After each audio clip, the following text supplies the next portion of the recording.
अंत में भगवान शिव को याद किए और माता सती को ये मालूम था जो हवन कुंड में शरीर का त्याग करता है फिर उसका दोबारा जन्म नहीं होता है।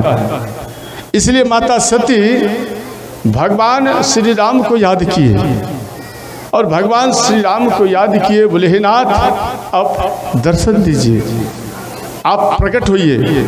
तो भगवान श्री राम तुरंत प्रकट हुए। सती मरत हरिशन बर मांगा, जन्म जन्म शिव पद अनुरागा।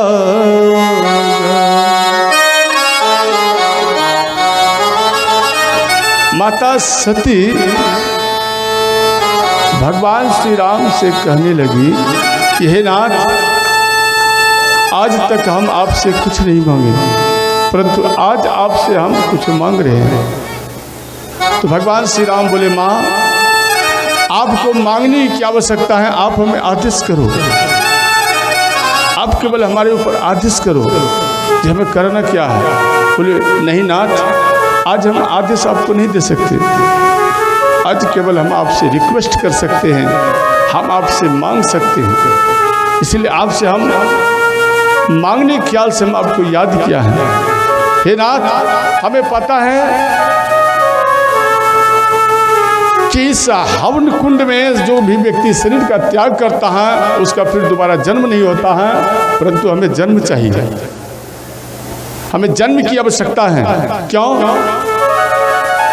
मेरे ना जन्म के कारण मेरे भगवान भोलेनाथ अकेले पड़ जाएंगे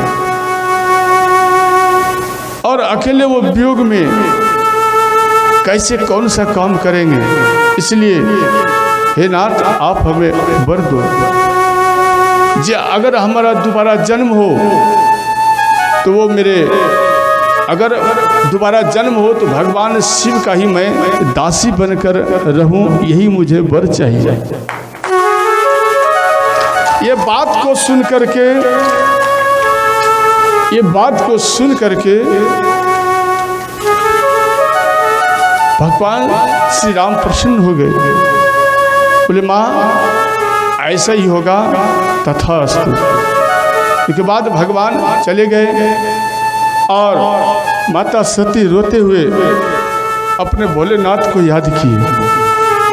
जब कोई माताएं शरीर त्याग करती हैं तो सर्वप्रथम अपने पति का चरण का याद करती हैं, पति को कहती हैं जे नाथ, आज हम शरीर को त्याग कर रहे हैं,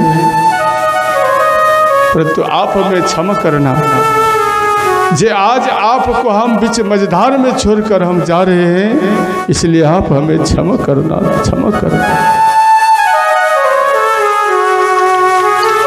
इस प्रकार से माता रोते हुए अपने पति भगवान शिव के चरण का याद किए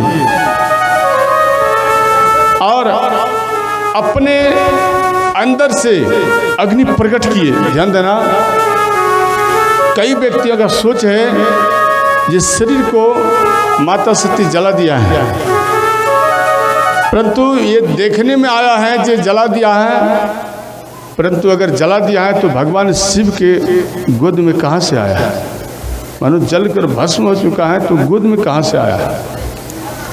तो इसलिए माता सती भगवान शिव के चरण का याद करते हुए नयन को एकटक लगाए रखे भगवान शिव को, और स्वतः ही अपने अंदर से अग्नि प्रकट हुए और वो अग्नि सब कोई देख रहे हैं, सब कोई ये देख रहे हैं कि अग्नि प्रकट हो चुका है, अब इनका शरीर जल रहा है, परंतु वो अग्नि औरों के लिए दिखाई दे रहा है, परंतु माता सती के अंदर से जब अग्नि प्रकट हुई तो माता सती लुढ़क गई, उसी स्थान पर लुढ़क गई।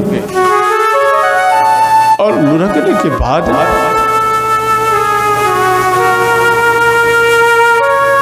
जब व्यक्ति का मृत्यु 4 दिन, 5 दिन, 2 दिन, 1 दिन हो जाता है तो धीरे धीरे उनका शरीर काला पड़ने लगता है। इसलिए ये समाचार भगवान शिव को मालूम पड़े तो भगवान शिव वो तुरंत वियोग में आ गए। भगवान क्रोधित में आए, जिस सती आज हमें छोड़कर चली गई है, सती को इस प्रकार करना नहीं चाहिए। भगवान शिव वियोग में आ गए और इनके दक्ष प्रजापति के कर्मों को देख करके इनके अंदर में क्रोध जागा और तुरंत भगवान शिव अपने जटा से एक सिर से जटा ने खींचे और जमी पे जैसे ही डाले तो वीरभद्र का प्रकट हुआ और वीरभद्र बोले पिताश्री हमारा क्या काम? बोले वीरभद्र आप ऐसा करो,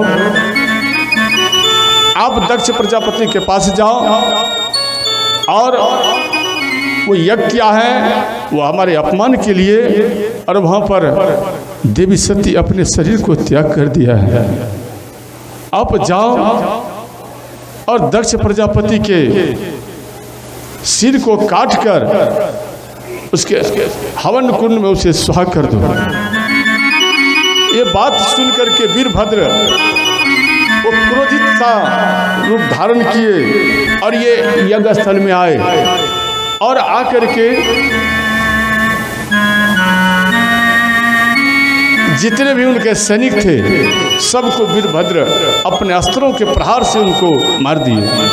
अंत में दक्ष प्रजापति के पास आए, इनसे युद्ध हुआ। अंत में इनके मस्तक को वीरभद्र काट दिए और हवन कुंड में डाल दिए, यानी सुहा कर दिए। इतने में भगवान शिव आए।